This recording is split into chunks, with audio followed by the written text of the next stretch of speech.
Hey, Frankie and Arlo. It's Grandpa here, and I want to talk to you about something today. I want to tell you who I am. The reason that I'm doing this is because I'm not going to be around forever. Hopefully you guys are both going to be around a lot longer than I am. So when you get older, you might have some questions, and I'd like to answer them for you. I'll have to figure out what those questions are before they come up, but I'm going to do quite a few of these things, so I'll hit a lot of the things that you're going to have questions about. But first I want to tell you who I am, in my words. I wrote this biography when I did this speech as a Toastmasters speech. And I'm going to read it to you. It says, Frank Clark has been many things in his life, from a trash man in Stone Harbor, New Jersey, to a police officer in Philadelphia, to a revenue officer at the IRS. He retired in 2019 as a frontline manager in the IRS Appeals office after almost 40 years of government service. Frank graduated from Park College in 1977 with a Bachelor of Arts in Management, and from the University of Miami in 2012 with a Master of Arts in Liberal Studies. His thesis is titled Maximón, the Shape Shifting Trickster. He is the author of Run for Your Life on Apple Books and teaches One Small Step, Efficiency for Managers on Udemy. But currently I have 718 students on Udemy. Frank surfs, scuba dives, has run 46 marathons, gardens, ferments foods, just bought a 1982 VW camper van, is a throat cancer survivor, is married and has a son, a daughter, and 2 grandsons. Now, I just told you a lot of things about me,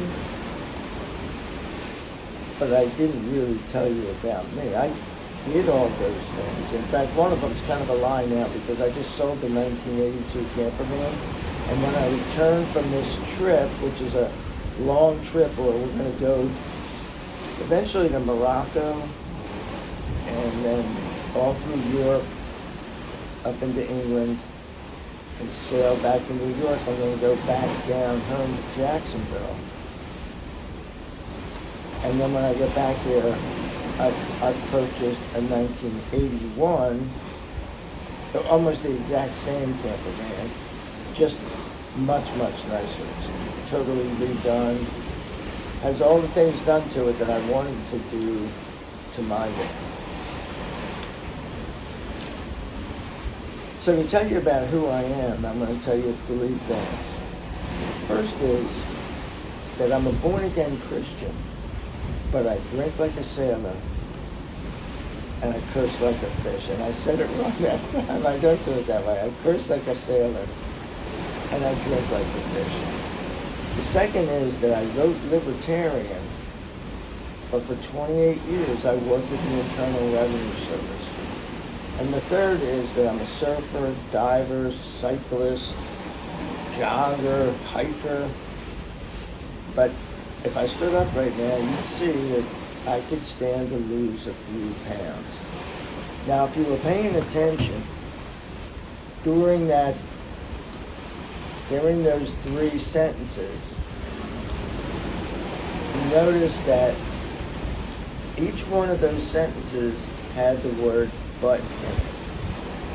I did this, but I did this. That means that those things are paradoxical, and that makes me a paradox. I'm somebody who has disparate things in the most important parts of his life. I'm sort of like cognitive dissonance in real time, all the time. And I'll get to that in another one of these talks, but we won't go into that now. So how did I deal with the fact that I'm a paradox? Because people would call me out all the time. How could you work at the IRS and be a libertarian? How could you have the premium drink package on the cruise that you're on? And I do. How could you have that, but you're a born-again Christian? How could you say that you're into fitness and wrote a book about fitness, and you're a fat boy? No? Over the years, I came to grips with that. I don't think that they're a bad thing. You should always be struggling in your life about certain things. The way that I came to grips with it is I did an exercise that I call, Who Am I? And I learned to do this fairly early in my life. And once I did it, I felt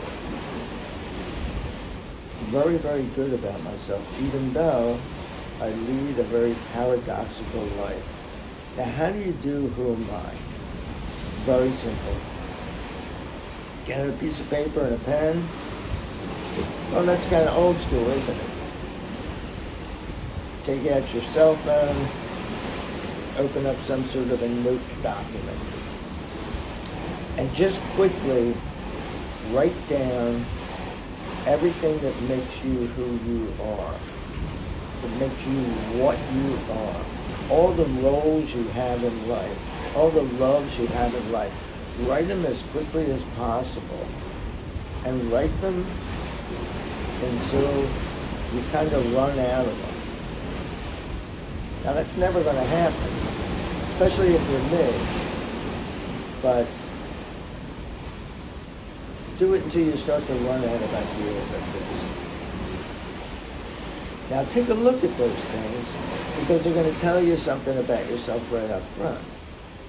If you are a brand new father, a little baby, but the first 7 things are things that have to do with being away from home. Like, oh, I'm a traveler, and I like bar hopping, and I love parachuting and surfing and things like that. You're probably going to want to look at your life and rearrange those priorities so that being a father, and hopefully eventually I'll have more grandchildren, so maybe being a mother. For those who may listen to this at some point in the future that I don't even know yet, to be a mother, you better reorder your priorities and start to bring the really important ones forward and take some that seem important and push them back. And the way that you do that is after you've just written them all out, if whatever stream of consciousness caused them to come out and get put onto the paper or into the note application, and then rearrange them, giving a lot of thought to them. Excuse me. Rearrange them in a better priority. And keep that handy. And make sure that you hold yourself to task, that you look at that often, and you say to yourself, who am I? And if your most important job is to be a father, to be a grandfather someday, or a grandmother, are you doing that? Write it down. Look at it. And every once in a while you're going to say, well, this priority has changed. There was a time that it was more important for me to be a father than a grandfather because I had no grandchildren. But now, it's at least as important to be a grandfather. So that got added in there, and it got moved up. It got moved up. When you were first born, my role wasn't as important as it's turning into over the years, if that makes sense. How do you improve on these things? The way that I've done it is by doing a lot of reading. Reading especially the Bible, that's my go-to source. Am I doing this biblically? And if I am, that's cool. And if I'm not, how do I change that?